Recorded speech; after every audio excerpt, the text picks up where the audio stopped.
નમસ્કાર, દિલોક સત્તા શોમાં આપનું સ્વાગત છે. UCC uniform civil code. દર્શક મિત્રો, દેશમાં યુસીસી લાગુ કરવાને લઈ અનેક ખબરો સામે આવતી રહે છે. મોદી સરકાર યુનિફોર્મ સિવિલ કોડ એટલે કે સમાન નાગરિક સંહિતા લાગુ કરશે તેવી દર્શક મિત્રો અનેક ચર્ચાઓ જગદોડે ચડી હતી. આપણે વાત કરીએ તો હવે દેશનું એક એવું રાજ્ય છે કે જ્યાં યુસીસી સમાન નાગરિક સંહિતા લાગુ કરનારું તે દેશનું પ્રથમ રાજ્ય બનવા જઈ રહ્યું છે. અમે વાત કરી રહ્યા છે ઉત્તરાખંડની. જી હા, સોમવારથી અહીં શરૂ થઈ રહેલ ઉત્તરાખંડ વિધાનસભાનું સત્ર જાણે યાદગાર બની રહ્યું છે.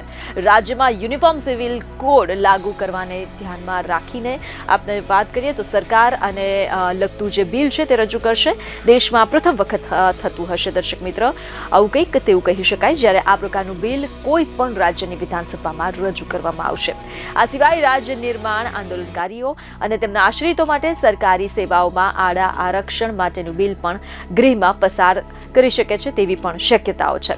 આપણે વાત કરીએ તો યુનિફોર્મ સિવિલ કોડની પહેલ અન્ય રાજ્યો માટે ઉદાહરણરૂપ બની રહેશે. તે રાજ્ય નિર્માણ આંદોલનકારીઓના લાંબા સમયથી ચાલતા ધ્યેયને પણ પરિપૂર્ણ કરશે.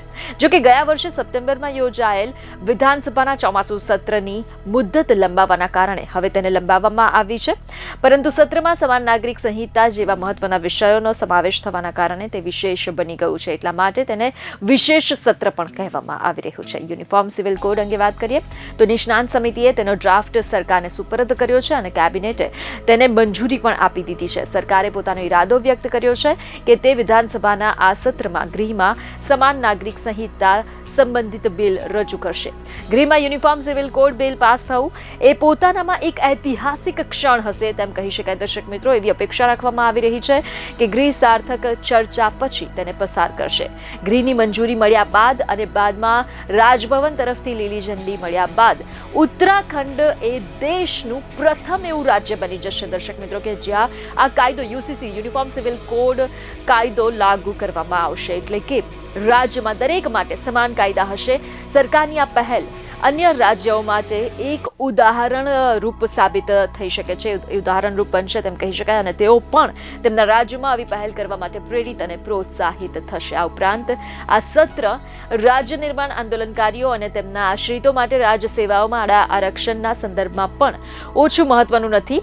રાજ્યની જનતાની લાગણીને અનુરૂપ સરકારે ગત વર્ષે ચોમાસુ સત્રમાં બિલ રજૂ કર્યું હતું, પરંતુ તે પછી સત્તાધારી પક્ષ અને વિપક્ષ બંનેના ધારાસભ્યોએ તેને અધૂરું ગણ્યું હતું. તેના પર બિલને વિધાનસભાની સિલેક્ટ કમિટીને સોંપવામાં આવ્યું હતું. સિલેક્ટ કમિટીએ પોતાનો રિપોર્ટ વિધાનસભાના અધ્યક્ષને સોંપી દીધો છે અને આ બિલ પણ ગૃહમાં રજૂ કરવામાં આવશે અને આશા છે કે તે સર્વસંમતિથી પસાર થશે.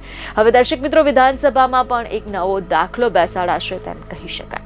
બીજાને ખબરો સાથે ફરી મળીશું. ધન્યવાદ.